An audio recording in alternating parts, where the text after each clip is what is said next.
Humanity by Akash Shivapur. And what's immediately striking is his claim, isn't it? Absolutely. He doesn't say he created this vision, he says he remembered it. As a rishi soul returned. That's a pretty bold statement to start with. It sets the stage, definitely. So our mission today is to explore this ambitious blueprint, this vision for a new civilization mixing ancient wisdom and, well, a very advanced future. Let's get into it. Okay, so let's unpack his starting point. He talks about his own life, this feeling he had early on that the world felt strange. Yeah, not normal, as he puts it. Right, and this inner fire awakening a cosmic memory drive.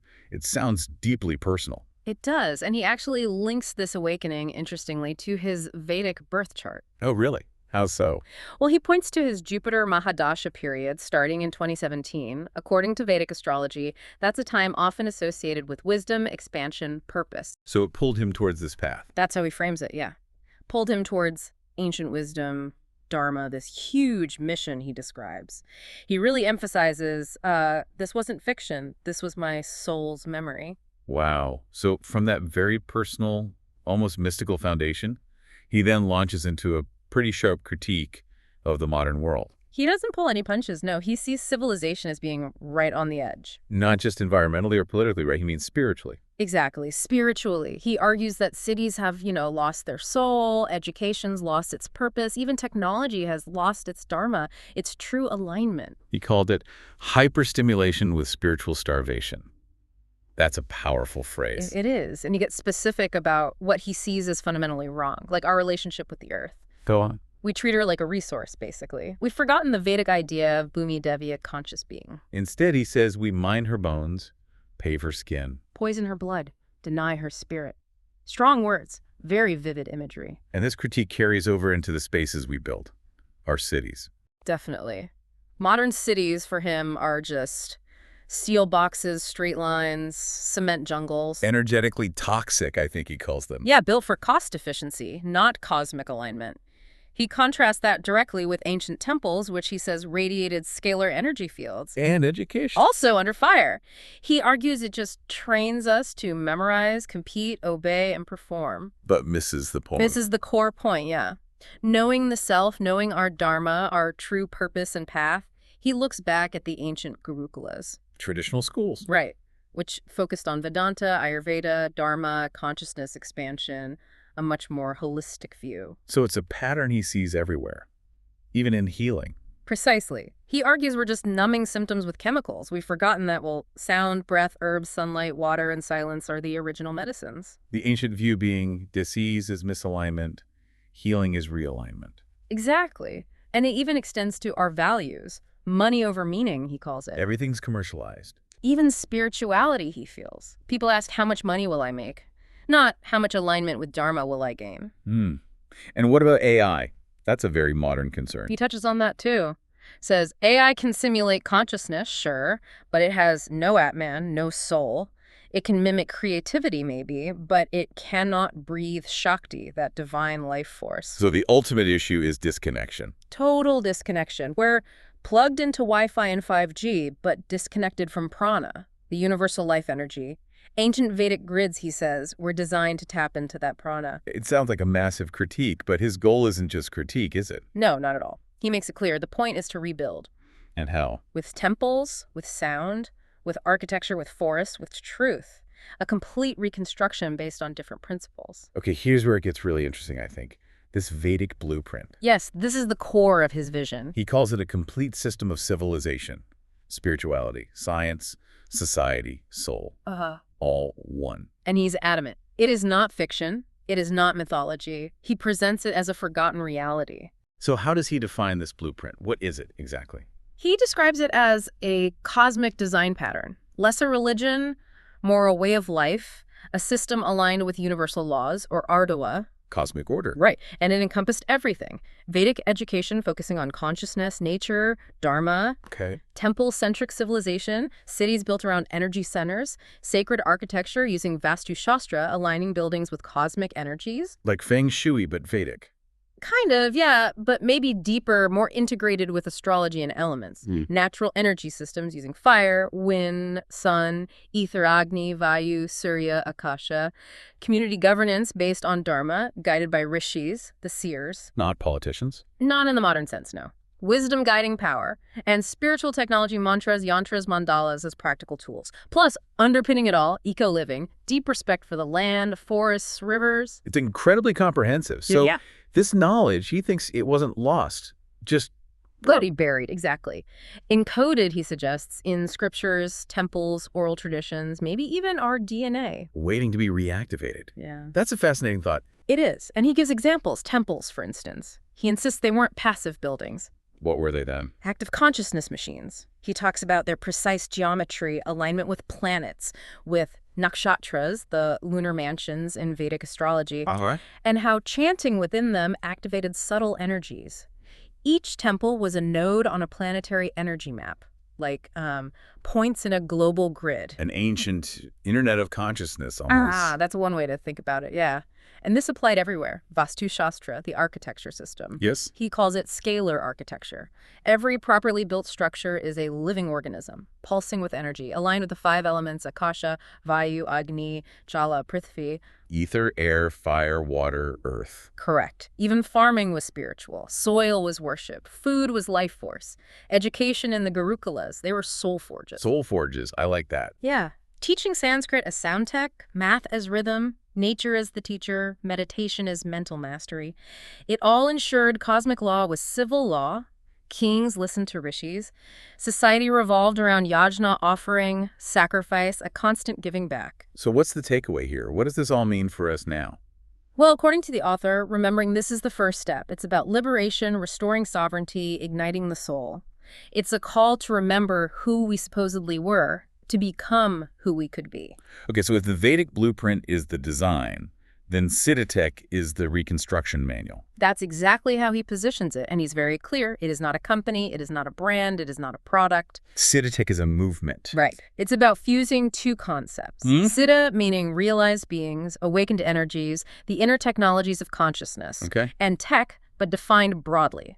Systems. Spiritual, natural, architectural, energetic systems. Yeah, and the purpose. Simple, yet profound. To awaken the divine in matter. Merging inner knowing with conscious, practical design. So what does this actually look like when he talks about the mechanics of Siddha-Tech? What are we talking about? He lays out 7 key components, the practical applications. First is temple-based urban planning. Cities built around temples. Exactly. The temple as the energy reactor, the soul center, aligning everything with Dharma. He mentions places like Angkor Wat or Kashi as historical hints. Okay, what's second? Nature-integrated infrastructure. Cities as eco-villages, basically. Vastu homes, integrated solar, gravity-fed water, wind corridors, natural insulation, agroforestry, herbal gardens. Fully integrated with nature. That sounds radically different from, well, anywhere I know. It absolutely is. Third, a Vedic scientific education system.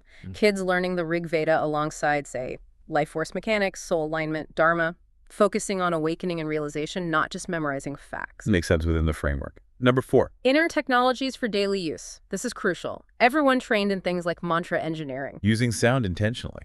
Yes. And yajna protocols, rituals for elemental harmony. Kundalini mapping, understanding inner energy flows. Sankalpa alignment, aligning intention. Using astrology, the Panchang, for time-space mastery. It's like a reboot of the human system, he says, to connect with Earth's energy grid. Wow. So it's not just external tech, it's internal tech too. Very much so. Fifth is land development as sacred duty. Choosing land based on nakshashas, planetary guidance. Cleansing it ritually. Developing it with nature, not against it. Creating dharmic real estate ecosystems. Dharmic real estate. That's a term you don't hear every day. It's definitely not. Sixth, conscious media and tech, a media platform focused on spreading Vedic truths, visual storytelling, broadcasting rituals, activation media, he calls it, instead of distraction media. Uplifting instead of draining. That's the idea. And finally, seventh, defensive dharma through structure. Spiritual structure itself is protection. Community guardians trained in ancient martial arts, Kalaripayattu, the Nirveda, temple grids for energetic fortification, panchayat systems, community councils rooted in truth. It really is everything rolled into one. A city, a forest, a temple, a school, a home, a laboratory, a future. It's a living system he's describing. A living, breathing civilization built on consciousness itself. That's the vision. This next part really expands the scale, this idea of redeveloping Earth. He says the Earth is not a dead rock. She is a living goddess, a conscious geometric energy field encoded with prana, rhythm, memory, and life force circuits. That's central to the Vedic worldview he presents. Bhumidevi as Vastu Purusha. A mandala-based energy field. A magnetoplasmic being. That's quite a concept. It is, and the idea is the ancient rishis understood this. They designed with her, aligning temples, cities along these subtle energy lines, these ley lines, turning whole regions into, well, life-enhancing circuits. So if we're not mining or drilling in this model, how does Siddha-Tech propose we activate Earth's natural energy centers? He outlines 4 main methods. First, scalar energy through temple grids. Temples built using Agama and Vastu rules aren't just symbolic. He sees them as functional scalar field generators. How would that work? Their geometry, the garbhagriha, the sanctum, the shikara, the tower, the mandapa, the hall, they concentrate and distribute subtle energy. For consciousness, plant growth, healing, even future tech, they're active energy nodes. Okay, ancient energetic tech. What's the second method? Agni as elemental transmutation. Vedic yashnas, the fire rituals. He argues they're not just symbolic. Done correctly right, mantras, soma herbs, altar geometry, timing, they can literally change atmospheric composition. Really? Change the air. That's the claim. Higher oxygen, more prana, aura-strengthening ions. He even mentions historical references to weather control, though that's obviously a huge claim. Definitely. What's third? Ether and sound. Akasha, the ether. Modern science mostly ignores it, he says, but the rishis didn't.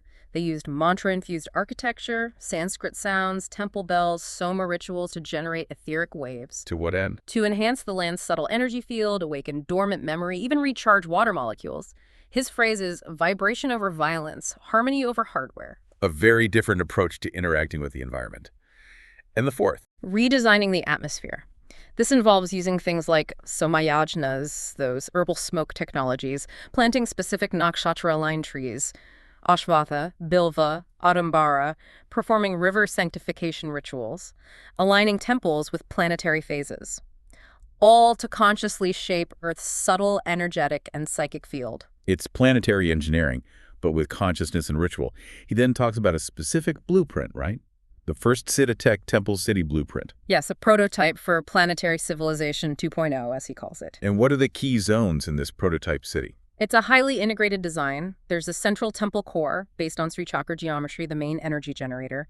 A residential zone, using Vastu Purusha design, natural materials, creating energetically resonant homes. Right. An education zone following the Gurukula model with Sanskrit fundamental. A healing zone with Ayurvedic hospitals, sound healing, forest-based recovery centers. Makes An agriculture zone, with crops aligned with nakshatras, using spiritual farming methods like cow-based fertilizers. A temple forest belt, a devavana for protection and energy generation, and a festival and yajna zone for community rituals. It's a complete ecosystem, a civilization designed to generate conscious energy, he says, healing the Earth instead of just consuming from it. That's the essence of the vision, yes. What's really fascinating now is how this vision scales down, right? From planetary, the city level, right down to the human body. Exactly. He talks about the human being as a divine structure, a living temple, encoded with sacred geometry. The body as mandala. Precisely. The body as a microcosm of the cosmos, a living yantra. Each part corresponds to an element. Head is Agni, fire. Heart is Vayu, air. Navel, Akasha, ether. Genitals, Jala, water. Feet bones, Prithvi, earth. And then the leap. What if cities were too? Right. That's the idea behind the Siddha-Tech habitat. Cities built like living beings. The central temple is the spiritual core. Residential zones spiral out like chakras. Education centers are the brain. Ag belts are the stomach. Forests and rivers are the lungs and blood. That's a powerful metaphor, connecting us directly to our environment. It's meant to be more than metaphor. The architecture itself would embed nakshatra grids, planetary harmonics. Houses become resonance chambers for soul evolution. And this comes from? He suggests it's about resurrecting the lost Shilpa Veda, a branch of Vedic knowledge about proportion, vibrational metallurgy. Homes that harmonize with celestial rhythms, use charged stone, medicinal wood, resonant copper, even respond to their inhabitants' energetic signatures. Wow. Which brings us to sound and light. He calls them the twin technologies of the rishis. Key technologies in this vision. Shabda Brahman, sound, is the primordial vibration. Mantras aren't just chants, they're architecture in motion. How so? He proposes they can reorganize matter, activate latent DNA, invoke diva intelligences. Sanskrit syllables, the bijakshars like Om, Hrim, Shrim, Klim, Lambam, Ram, Om, each is a seed sound with creative power linked to chakras or specific effects. So future uses could include healing, building. Healing diseases, building structures, programming water and soil, creating protective energy fields, all through sound. That's the potential he sees. Sound as fundamental tech. What about light, Tejas? Light is cognitive fire. Surya, the sun, is consciousness. Chandra, the moon, is memory. Agni, fire, is transformative intelligence. Vedic yajnas use specific light angles, geometry. Future solar tech, he speculates, might use prism generators, light-coded mantras for plant growth, DNA healing. So instead of fossil fuels. Mantra-powered energy systems. Mantra-charged crystals, sound-energized water, vibrational domes. Sound and light will become the new electricity, he says, but aligned with life. This connects to the Vedic science of frequency engineering. Absolutely. Ancient temples were frequency machines, he argues. Future cities would have rooms tuned to specific ragas, chakra resonance stations, mantra libraries. And the ultimate aim of all this. The awakening of the Divya Deha, the Vajra Sharira, the light body. A state, he suggests, with no pollution, no disease, no mental suffering. A profound transformation of the human condition itself. It really is a vision moving from the physical world as we know it towards something much more energetically refined and maybe even divine. Okay, this next concept is truly mind-bending. Partnering with Earth's full elemental matrix, physically, chemically, energetically, and spiritually. That's huge. It's incredibly ambitious, yes. He outlines this through the Siddha-Tech Earth Hub, a 5-layered living planetary system. Each layer has a specific function, environment, chemistry, even alchemy potential. Let's break that down. Layer 1. Layer 1, the sub-Earth bioenergy womb. Think of it as the planet's lungs and root chakra. Subterranean domes, highly oxygenated, using advanced materials like magnesium oxide, perovskite minerals, zeolites, carbon nanotubes. The alchemy involves air transmutation, he mentions philosopher's salt, and working with earth elementals via yantras. So literally a living, breathing core beneath us, layer 2. Layer 2, the elemental energy cradle.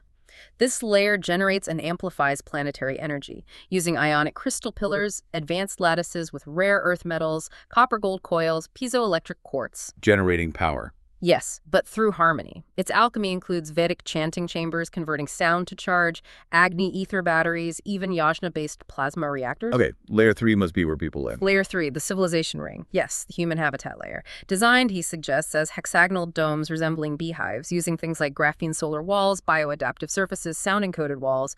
The cultural alchemy includes chakra-resonant tones and spaces, streets aligned with planetary energies, the Navagrahas. So the city itself is tuned, vibrating. What about layer 4? Layer 4, the Devic interface grid. This is the spiritual ecological zone. For communion with nature's intelligences, the divas. Forests with alchemically charged soil, temple circuits acting as sound and light portals. Alchemy involves monatomic elements, copper spirals drawing lightning prana, mantra-coded water. Interfacing with subtle realms. And layer 5, the top. Layer 5, the etheric dome. This connects Earth to the cosmic Akasha plane. Floating crystalline domes, maybe using anti-gravity principles like the Vimanas of legend. Specialized glass, gold, platinum spirals acting as cosmic antenna, transmitting spiritual frequencies, hosting Akashic libraries. It's like something out of science fiction, but rooted in ancient cosmology. How does he claim this allows using 100% of Earth's energy without destruction? Through 4 principles, basically. 1, elemental harmony extraction, using vibration and light, not brute force. 2, recycling at quantum level, using Vedic fire and bioplasma converters to break down waste to base elements. Nothing wasted. Right.